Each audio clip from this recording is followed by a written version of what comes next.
"You forgot your lunch, Daddy," whispered the little girl to the CEO Millionaire, who wasn't her dad. At exactly 7 a.m., Lucas Grant stepped out of the back seat of his sleek black car and into the towering glass entrance of Grant Technologies. His gray suit was sharp, his shoes mirror-polished. Every step was precise.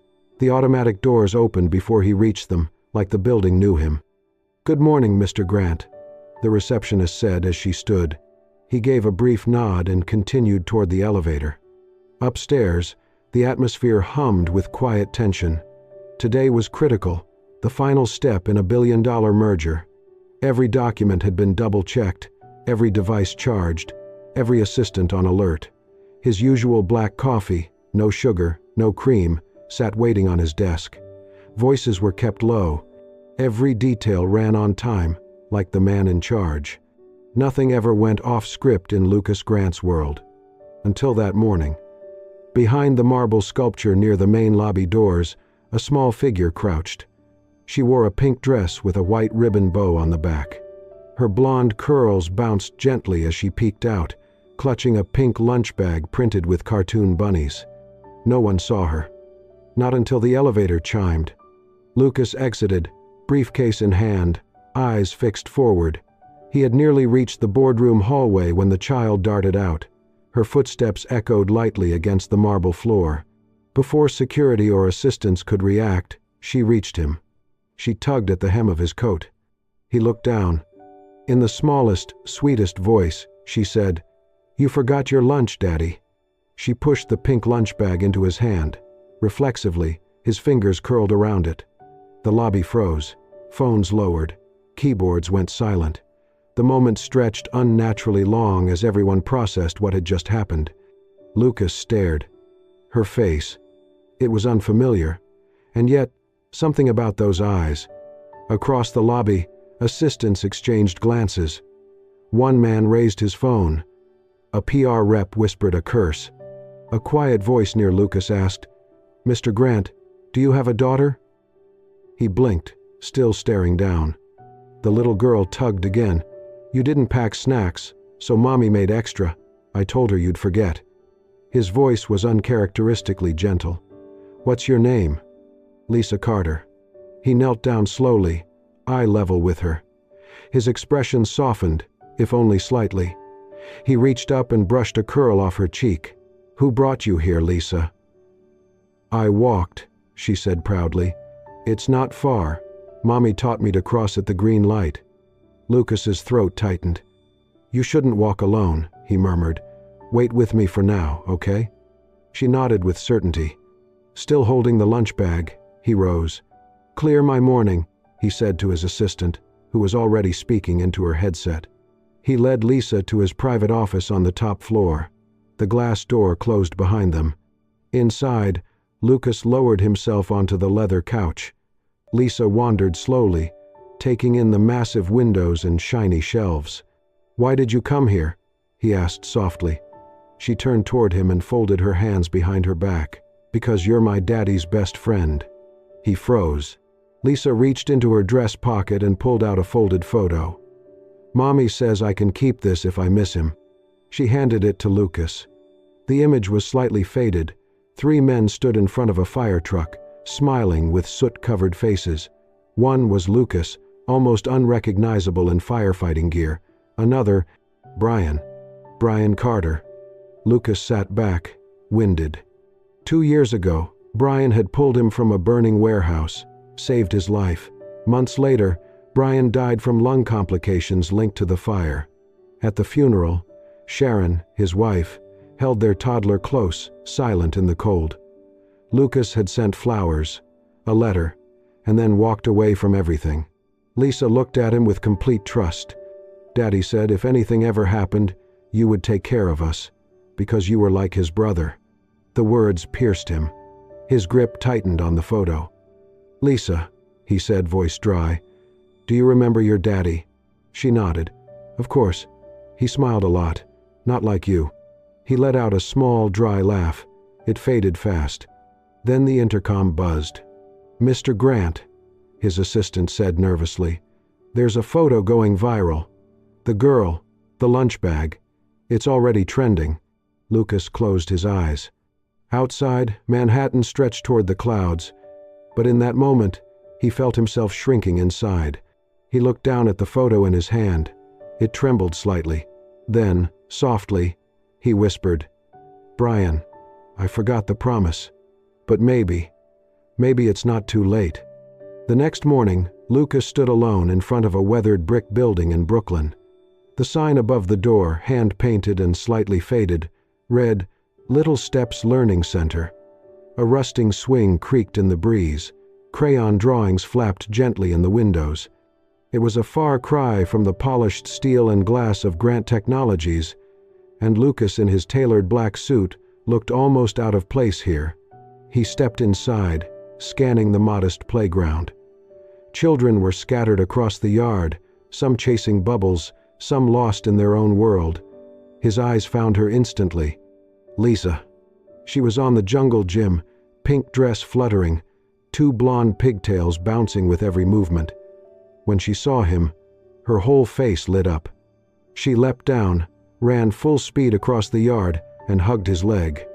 "This is my daddy's best friend," she announced to the other kids. "He came to see me." Lucas blinked, caught off guard by the pride in her voice. Tiny hands clung to him, utterly certain he belonged there. A door creaked behind him. He turned and saw her. Sharon. She stepped out of the classroom, a clipboard in hand. Her blonde hair was tied back in a loose bun. She wore a faded blue dress and a light gray cardigan. The years had softened her beauty into something quieter, more resilient. Her eyes, once so full of light, were tired now, but kind. Their eyes met. Lucas opened his mouth to speak but hesitated. Sharon was the one who broke the silence. "I didn't expect to see you again," she said softly. "At least, not like this." He took a small step forward, unsure of what to say. Inside the building, she led him to a tiny, cluttered teacher's lounge. The walls were covered in finger-painted rainbows and alphabet posters. A chipped mug of cold tea sat forgotten on a desk. Sharon gestured for him to sit. He stayed standing. I didn't know. Lisa remembered me," Lucas began. "She remembers everything," Sharon replied, her tone even, "especially when someone doesn't come back." Lucas looked away, jaw tight. "She said you were struggling," he offered, reaching for something, anything. "We were," she said. "Still are. But we manage. For her." There was no bitterness in her voice, and that somehow made it harder to hear. "I should have come sooner. Brian, he asked me to look after you. I failed him." Sharon nodded slowly. "He told me. I didn't expect money, or charity, but I thought maybe you'd show up. Even once." Her words weren't sharp. They were factual, quiet, the kind of honesty that didn't need to raise its voice. Before Lucas could respond, the door burst open. A woman strode in, expensive heels clacking against the linoleum floor. Her voice was sharp, angry. "My son says you ignore him during group time," she snapped at Sharon. "I pay too much tuition for you to play favorites." Sharon stood still, calm but pale. "I give every child the same care," she said gently. "Oh, please," the woman scoffed. "You think just because you're poor and sweet, you get to hide behind sympathy? A broke widow in a rundown daycare? You're not qualified for this." Sharon's hands clenched at her sides. Around them, children began to gather in the doorway. Lucas stepped forward. "That's enough," he said firmly. The woman turned, startled. Her gaze met Lucas's. She hesitated. "This woman," he continued, "has given more to children than most people give in a lifetime. She teaches with her whole heart, and she's the only reason your son feels safe here." There was a pause. The woman's mouth opened, then closed. She turned and stormed out. Silence returned. Sharon said nothing. She adjusted the edge of a crooked painting on the wall. Lucas stood there, unsure. Guilt pressed against his ribs. "Is there anything I can do for you?" he asked at last. She turned, eyes glassy but strong. "You had your chance," she said. "After Brian's funeral, Lisa was 2. You disappeared. Don't offer help now if you're going to vanish again. She can't take another goodbye." She reached for a stack of papers, organizing them with shaking fingers. Then she straightened her sweater, gave him a quiet nod, and walked out. Lucas remained still, the room echoing with distant laughter from the children outside. Later, as he stepped out into the warm afternoon light, he paused beside the school's outer wall. A mural stretched across it, hand-painted figures of a mother, a father, and a little girl in a pink dress holding both their hands. He stared at it, the sun casting soft shadows at his feet. "I haven't repaid you yet, Brian," he whispered. "But maybe, just maybe, there's still time." The apartment smelled like old wood and smoke, like memory and regret. Lucas stepped inside the small, dust-covered unit tucked above a corner bookstore in Queens. Years ago, it had been a crash pad for Brian during long firehouse shifts. Since Brian's funeral, no one had stepped foot in it. The air felt frozen in time. He did not know what he was looking for. Maybe a trace of Brian, maybe something to justify the ache that had been growing in his chest since the day Lisa called him Daddy. He found the desk, simple, wooden, with scratches on the edge where Brian used to tap his pen when thinking. Lucas opened the top drawer. Papers, utility bills, a spare firehouse badge, a faded photo of baby Lisa tucked into a cracked leather wallet. Then he saw it. An envelope, yellowed slightly, worn at the corners. The handwriting hit him like a punch. "Lucas, if I don't make it back." He stared at the name. His name, written in Brian's familiar blunt scrawl. No flourish, just truth. Lucas sat on the couch and opened the envelope with care, like it might fall apart if he moved too fast. Inside, a single sheet of lined notebook paper, folded 3 times. He opened it. "Hey man," it began. "If you're reading this, I probably didn't make it home. Sorry about that. I was hoping to beat the odds, you know." Lucas exhaled, already blinking back the sting in his eyes. "I never said it enough, but thanks for sticking with me in college, for getting me through the academy, for being Lisa's godfather, even though you swore you were terrible with babies." Lucas let out a breath that almost sounded like a laugh. He remembered that day, him refusing to hold newborn Lisa in the hospital. "She's like a grenade wrapped in pink," he had said. Brian had laughed until he cried. The letter continued. "I know you've got your own battles. You've always carried too much alone. But if anything happens to me, I'm asking one thing. Just one. Look after my girls. Not forever, not like a knight or a savior. Just be there. Sometimes. Let Lisa know someone still has her back. You don't have to be her dad, just the guy behind her. That's enough." Lucas's hands froze. His eyes blurred as he stared down at the letter. His mouth opened, but no words came. For 2 years this had been waiting. And for 2 years he had buried himself in silence, telling himself he was too broken, too busy, too late. But none of that had been true. He had been afraid. He folded the letter gently, creasing it along the same lines Brian had made. Then he leaned forward, elbows on knees, and dropped his head into his hands. The tears came suddenly. Not a quiet tear down one cheek, but a storm, deep, full, ragged. He cried for Brian, for Lisa, for Sharon. For the funeral, when Sharon stood silent by a casket too small for how much it carried. For Lisa waving goodbye with a stuffed bunny in her hand. For the lost years.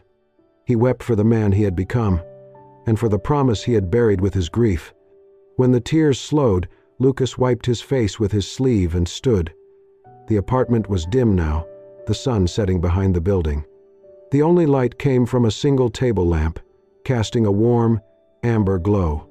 He walked to the kitchen counter, pulled out the leather notebook from his coat pocket, and wrote one line. "Lisa, Sharon, the promise, healing, no more running."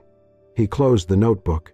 Outside the window, the city moved on, unaware of the man in this quiet space, holding a letter that had waited patiently for the day he was ready to remember who he really was, and who he still could be. The next morning, Lucas sat in his office, fingers steepled beneath his chin as he stared at the city skyline. Behind him, the assistant quietly placed a manila folder on the desk. "Everything you asked for," she said. "No one knows the source of inquiry came from you." Lucas nodded without looking at her. "Good." When she left, he opened the folder. Inside was a profile, concise, factual, clinical, yet every line carried weight. Sharon Carter, age, 28, occupation, preschool teacher, Brookdale Early Learning Center, residence, Unit 3B, Maplewood Apartments, Brooklyn. Current status, delinquent on rent, 2 months, eviction process pending. Lucas clenched his jaw. Another page detailed her past applications for assistance, government support, housing vouchers, even scholarships for Lisa. Each was declined or withdrawn. The last note was in her own handwriting. "I would rather struggle than teach my daughter to rely on pity." Lucas read it twice. Then he made a decision. He didn't send a message. He didn't call. He didn't show up at her door with a check or offer. Sharon would never accept it, not if it came with a hint of obligation or guilt. She had made that clear with her every word, every look. So he went around the front door. Through one of his philanthropic funds, a quiet arm of Grant Technologies meant for low-profile impact work, Lucas contacted a small housing charity with a solid track record and an invisible donor list. Within a week, the foundation purchased Maplewood Apartments. By the following Monday, Sharon received a letter. It came in a plain white envelope, addressed to her in neat type. Inside was a notice from the new property management. "Dear Miss Carter, we are pleased to inform you that your residence is now part of the Educators Housing Support Program funded through the Whitmore Foundation.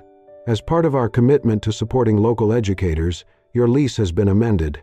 You are now eligible for a reduced rent of $1 a month for the next 24 months. No back payment required. Additionally, your daughter, Lisa Carter, qualifies for a full scholarship at Brookdale Preschool until age 6. No further action is needed on your part. Thank you for your service to the children of our community." Sharon read the letter 3 times. Her hands trembled as she folded it. For the first time in months, the knot in her chest loosened.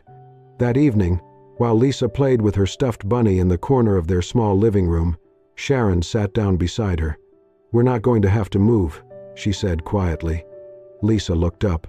"Really?" Sharon smiled, brushing a curl from her daughter's forehead. "Really? Did we win the lottery?" Sharon laughed. "Something like that." She hugged her tight, closing her eyes. "We've been given a gift, sweetheart. But that doesn't mean we stop working hard. We'll still earn everything. Just with a little less fear now."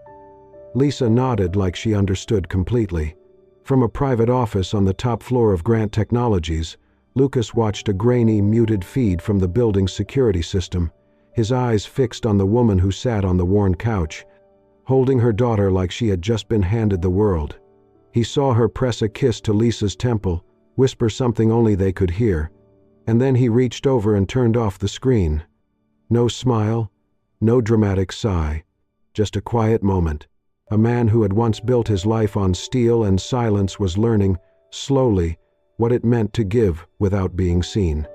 And that, for now, was enough. It was a Saturday morning, and the sky over Central Park was soft with early autumn light. Trees swayed gently in the breeze, the air crisp with the scent of changing leaves. Families filled the park, children chasing bubbles and dogs darting through the grass. Lucas walked alongside Lisa, her small hand curled trustingly around his index finger. She wore a light pink dress with a white bow and matching sneakers that lit up with every step. Her golden curls bounced with excitement, tied into 2 neat pigtails. In her other hand, she clutched a half-melted ice cream cone, licking it happily. "You're eating it faster than I can buy it," Lucas said, amused, as a drop of vanilla landed on her nose. Lisa giggled. "Because it's my favorite flavor." They had spent the morning riding the carousel, watching street performers, and feeding the ducks by the pond. Lucas even let her pull him into the playground. He held her steady as she climbed, cheered when she slid down.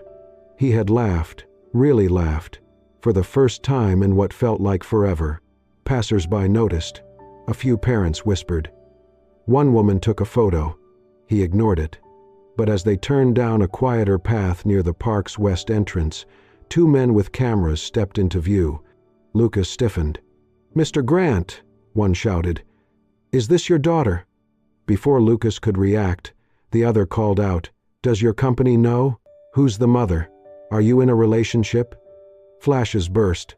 Lisa flinched, shrinking behind Lucas's leg. "Back off," Lucas said sharply, stepping in front of her. The reporters grew bolder, voices rising, pressing for answers. Lisa clung to his pant leg, her lip trembling. Lucas bent down and picked her up, holding her close. She buried her face in his shoulder.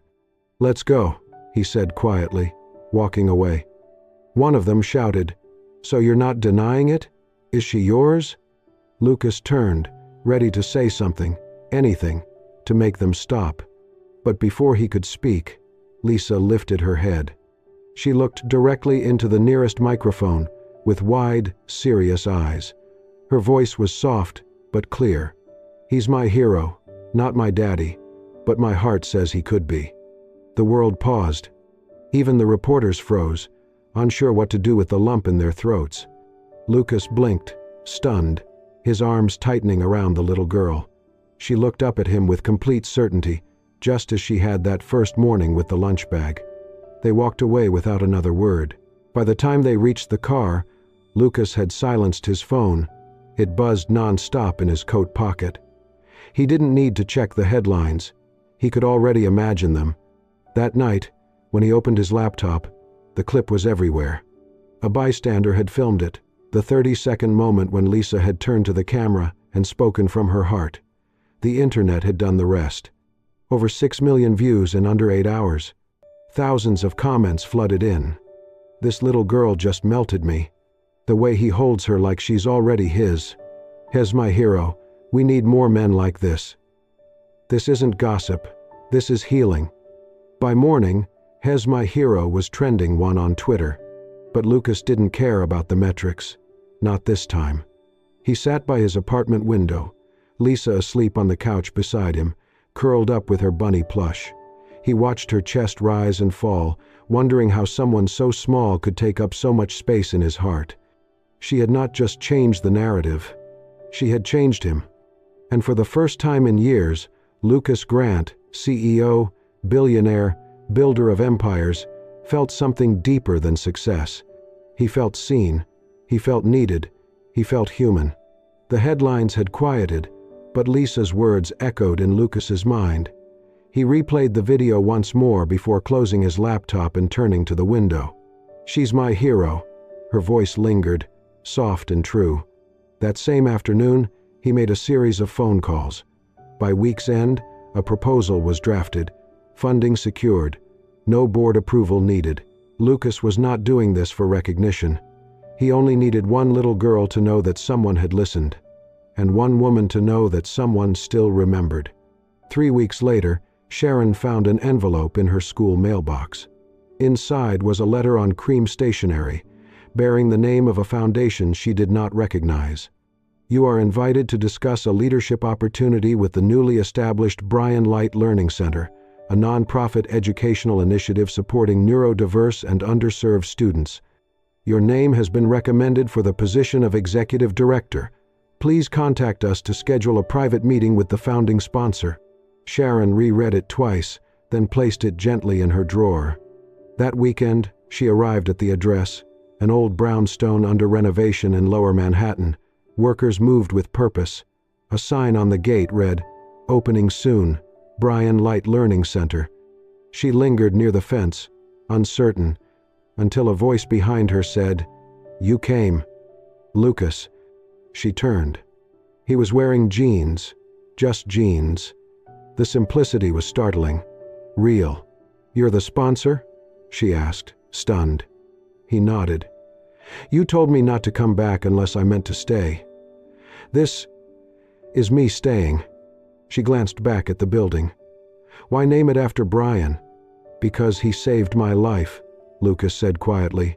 "And in the letter he left me, He called Lisa his light. I want this place to carry that forward. Emotion rose in her throat. You should have told me. I didn't want you to feel obligated, he said. I just want you to lead it.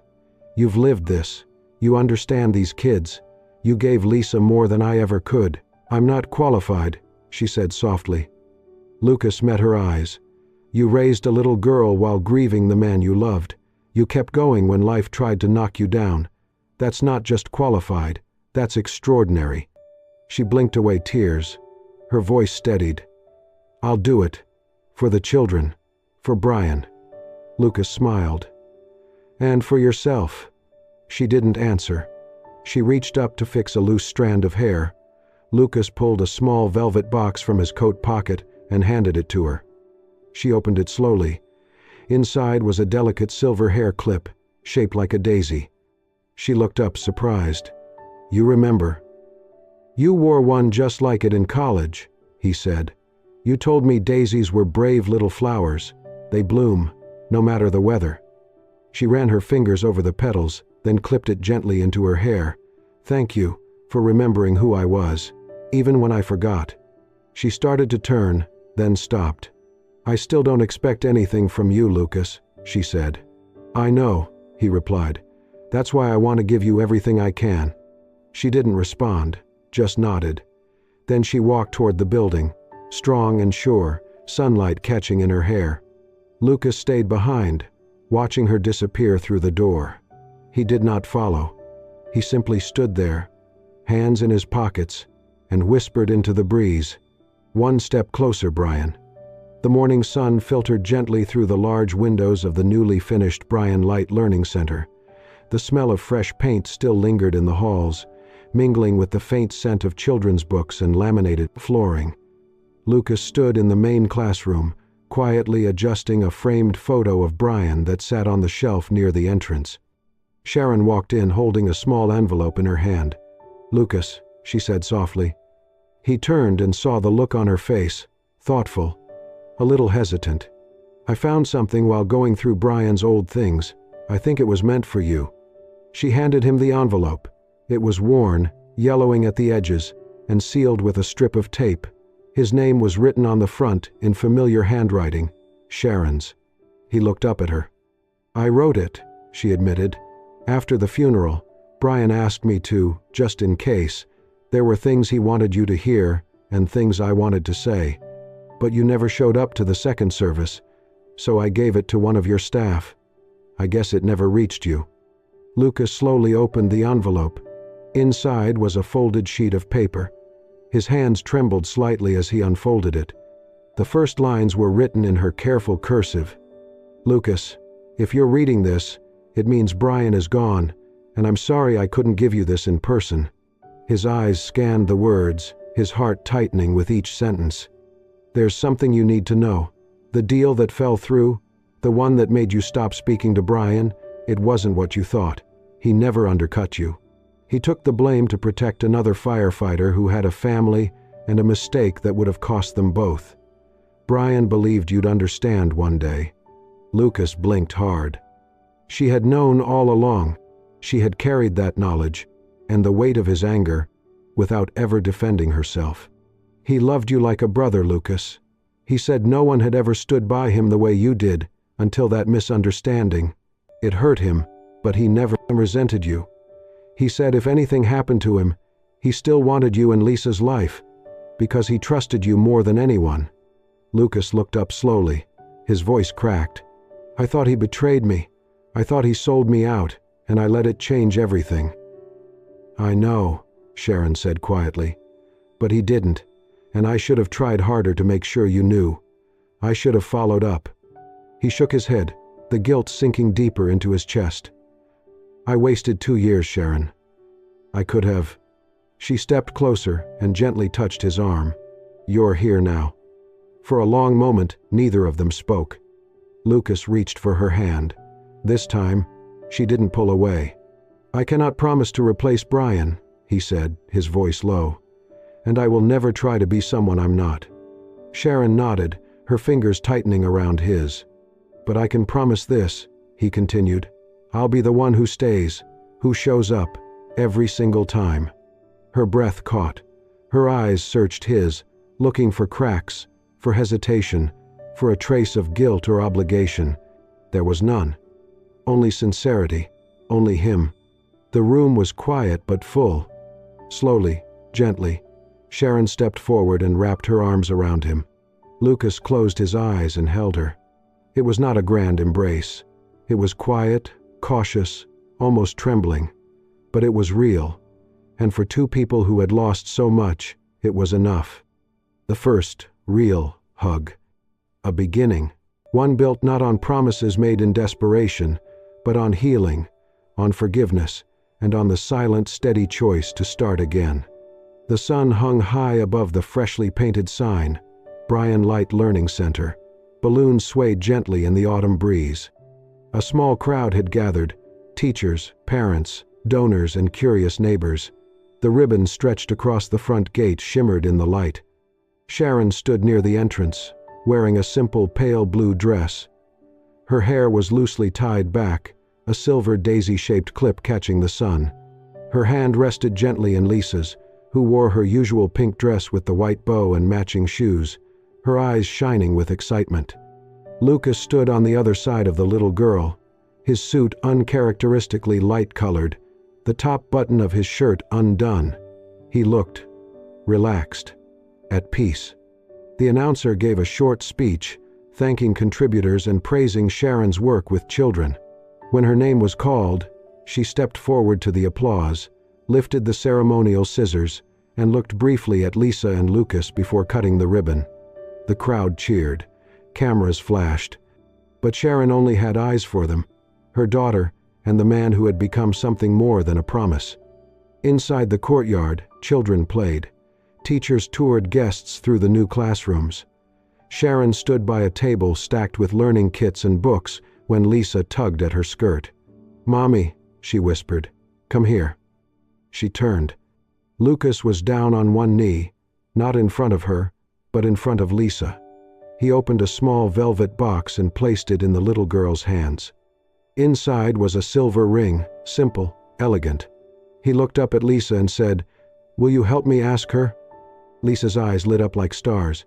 She grabbed the box and bolted toward her mother. "Mama," she gasped, breathless. Uncle Lucas said, "If you say yes, we can eat lunch together every day. Forever." Sharon laughed, a full, rich laugh, the kind she had not heard from herself in years. Tears stung her eyes as she looked over at Lucas, still kneeling, but with a grin that said he already had his answer. She didn't need a fancy speech. She didn't need a grand gesture. Everything that needed to be said had already been shown. Yes. Later that afternoon, the three of them sat together on a wooden bench in the park, just a few blocks away from the new center. Lisa sat between them, her small head leaning against Lucas's arm as she nibbled on a sandwich. Sharon rested her head on his shoulder, her hand gently resting over his. The sun began to lower, casting golden light across the grass and trees. A breeze picked up, rustling the leaves overhead. It smelled like warmth, like the beginning of something whole. Lucas looked down at the little girl in pink, then over at Sharon. He smiled softly. "I didn't forget your lunch today, Lisa," he said. Lisa giggled through a mouthful of grapes. "You didn't?" He paused, voice quieter, deeper. "I just forgot something more important, that family is the most important lunch of all." And beneath that old sky, in the middle of a new chapter, a man once broken, a woman once alone, and a little girl once searching for someone to stay, finally had a place to belong. Together. Thank you for spending your time with this heartwarming story. If your heart stirred when little Lisa whispered her innocent words, if you felt the quiet strength of a promise finally kept, and if the healing power of love and second chances moved you, then this is exactly what we hope to bring you, one story at a time. Don't forget to hit that subscribe button and tap the hype to support the Soul Stirring Stories channel, where real stories touch the soul, where tears fall not from sadness, but from rediscovered hope. We'll see you in the next story. Until then, keep your heart open. You are never alone.